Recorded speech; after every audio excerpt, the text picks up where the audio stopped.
warra magaalaa xiqqoo mandara Beetel keessa ilmatu nuuf dhalatee dhagaadhaa geessisa. Humni waaqummaa isaatii addarraa calaqqisa. Gaddee bi'ee nuuf dhufee manuma jaalallisa. Kottaa gammadaa lilchaa ifa guddaan nu ifife. Daandii jireenyaatti argamee fayyisaan keenya olii dhufe. Kottaa gammadaa lilchaa ifa guddaan nu ifife. Daandii jireenyaatti argamee fayyisaan keenya olii dhufe.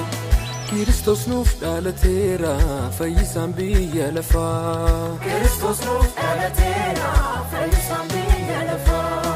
Kristos nuuf dhalateera fayyisaan biyya lafaa. Kristos nuuf dhalateera fayyisaan biyya lafaa. Kristos nuuf dhalateera fayyisaan biyya lafaa.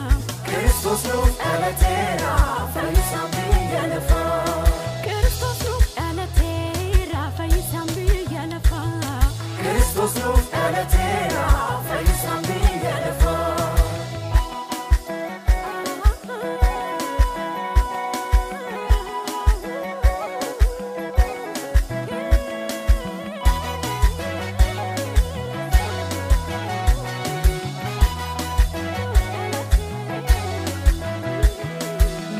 Baasu folii mul'ate du'a fangoosa cabsee. Kristos nuuf dhalateera fayyisaan biyya lafaa. Komokka dhaabee badii eeggatuuf abdii jireenya labsee. Kristos nuuf dhalateera fayyisaan biyya lafaa. Dukkanni jiru du'i mo'ame furtuun si ol fuudhamee. Kristos nuuf dhalateera fayyisaan biyya lafaa. Warra jireenyaaf tasa yaadamne tulfiinicha foome. Kristos nuuf dhalateera fayyisaan biyya lafaa. Waanjoo garbummaa isa nu caalee nurraa lafaan dhadha'ee. Kristos nuuf dhalateera fayyisaan biyya lafaa. Qajeelummaa isaan ifatti baane birmadummaan nuuf ta'ee. Kristos nuuf dhalateera fayyisaan biyya lafaa.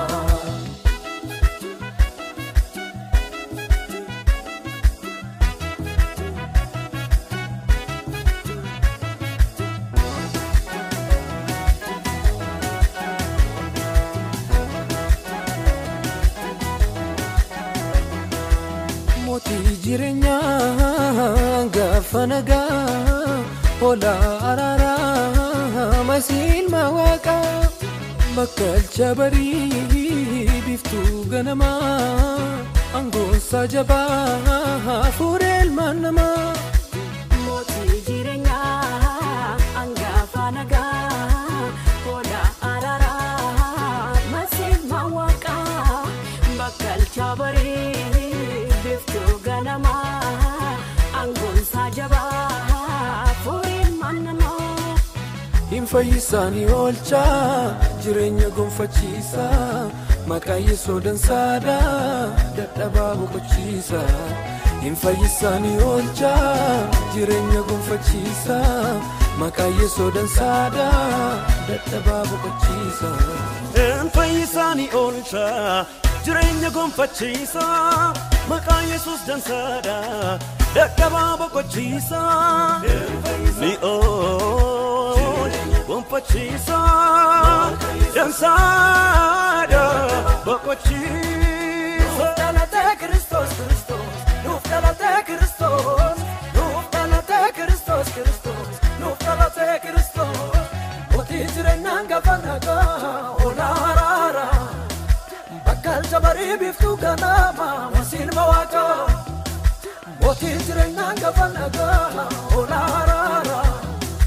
Bakkalcha barii biftuu ganama masiilma waaqaa. Masiilma waaqaa masiilma waaqaa.